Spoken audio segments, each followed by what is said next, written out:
A gente está colocando é que o servidor que quer ter uma aposentadoria em geral para além do teto, ele precisa, né, se preocupar com a questão da previdência complementar, mas até mesmo aquele servidor que talvez não esteja limitado ao teto também pode aderir a esse tipo de plano, né? Exatamente. Essas entidades de previdência complementar que foram criadas aí, advindas principalmente da reforma da Previdência, trouxe a possibilidade de todos os servidores públicos poderem fazer a sua adesão na Previdência Complementar. Claro que houve um marco, né? Então aqueles servidores públicos que estavam no regime anterior, né, que a gente sempre diz sem limitação ao teto, eles podem entrar, mas com uma característica de adesão um pouco diferenciado, né, sem contrapartida.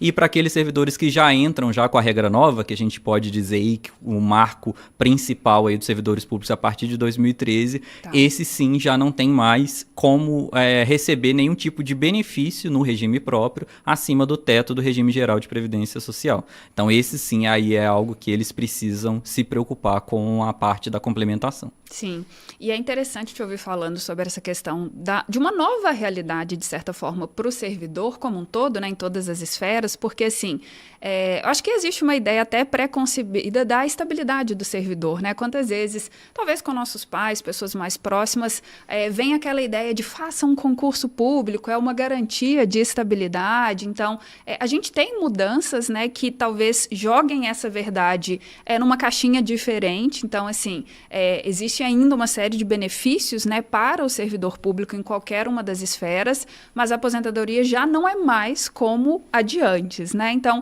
queria que você desse para a gente assim, um panorama de como que funciona, então, essa previdência do servidor, seja em qualquer uma das esferas. Então, Sabrina, de fato, né, os servidores públicos, eu acho que a grande maioria a gente vê ainda essa realidade das pessoas entram no serviço público já com essa garantia da questão de estabilidade, existem bons concursos que os salários são bem elevados, então as pessoas acabam se preocupando na entrada, né? A partir do momento que a pessoa entra, a gente vê que as pessoas acabam se acomodando, entendendo que, tipo, pronto, resolvi minha vida financeira e a partir de agora eu não preciso se preocupar mais com isso. Mas hoje a realidade não é essa, né? Como eu comentei, a partir da reforma da Previdência, o regime próprio, ele acaba se tornando, né, para aqueles servidores que ganham salários mais elevados, algo mais acessório, como a gente está colocando, né? O teto hoje aí, quase 8 mil, né? Ele é atualizado anualmente.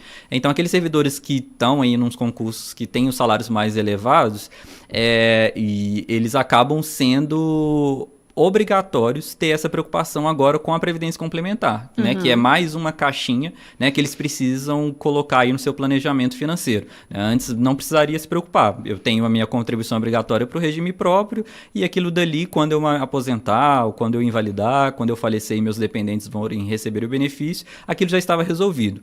Hoje em dia a realidade não é essa mais, né? Então, com a reforma da Previdência, a gente teve aí um aumento também da questão da alíquota previdenciária. Então, inclusive aqueles servidores que eles não estão submetidos ao teto, eles acabam pagando mais previdência, porque a gente sabe, né, inclusive no episódio, né, que a Laís ela trouxe o panorama da Previdência, ela colocou bem essa questão das reformas que acabam sendo rotineiras, né, no nosso sistema previdenciário, não se resolve um problema na origem e isso acaba virando uma coxa de retalhos. Então, isso trouxe um pouco mais de preocupação para os servidores públicos. A previdência complementar eu sempre vejo como uma forma de você blindar um pouco essa questão da sua previdência também, né? Então a gente sempre fala, a gente tem a caixinha do regime próprio, que é a caixinha já obrigatória, e a previdência complementar ela vem aí para complementar, como o próprio nome diz, essa parte dessa suplementação. Como eu comentei que isso acaba se tornando um pouco mais...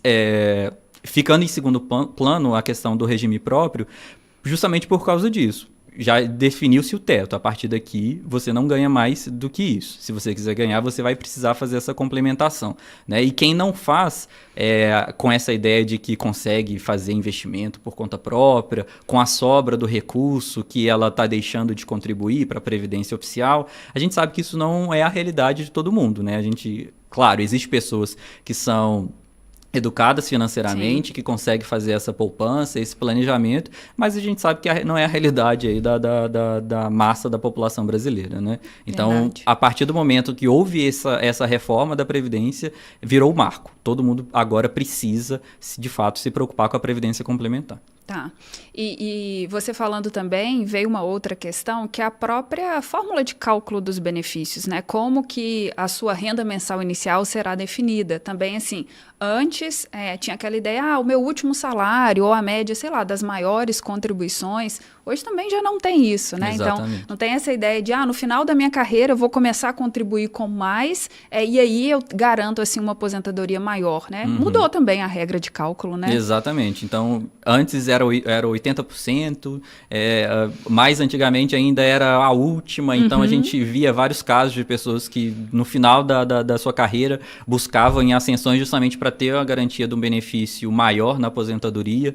Então, com as reformas, isso acabou sendo suprimido, né? Então, passou a ser 80%, agora é 100%. Então, a gente até brinca com as pessoas, olha, é limitado ao teto, não é o teto que você vai ganhar, Sim. porque vai depender muito da sua jornada aí, desde quando você começou a contribuir no regime oficial, para você, de fato, ter a garantia do valor que você receberá no regime próprio, né? Então, é uma variável de extrema relevância que a gente vê aí que é de longuíssimo prazo, né? As pessoas vão ficar aí 30, 40 anos ainda num regime, fazendo contribuições, e isso, de fato, vai ser utilizado como base para gerar o benefício no regime próprio. Sim. Eu acho que num primeiro episódio a gente até explorou um pouco isso, assim, mesmo que a pessoa tenha recebido quase a vida inteira teto, o que já é difícil de acontecer, né? Porque, em geral, a gente tem uma ascensão na carreira mesmo, os primeiros salários costumam ser maiores, mas mesmo aquele que já está nessa exceção de sempre ter recebido próximo ao teto, ainda é difícil ele conseguir, né, esse benefício no teto.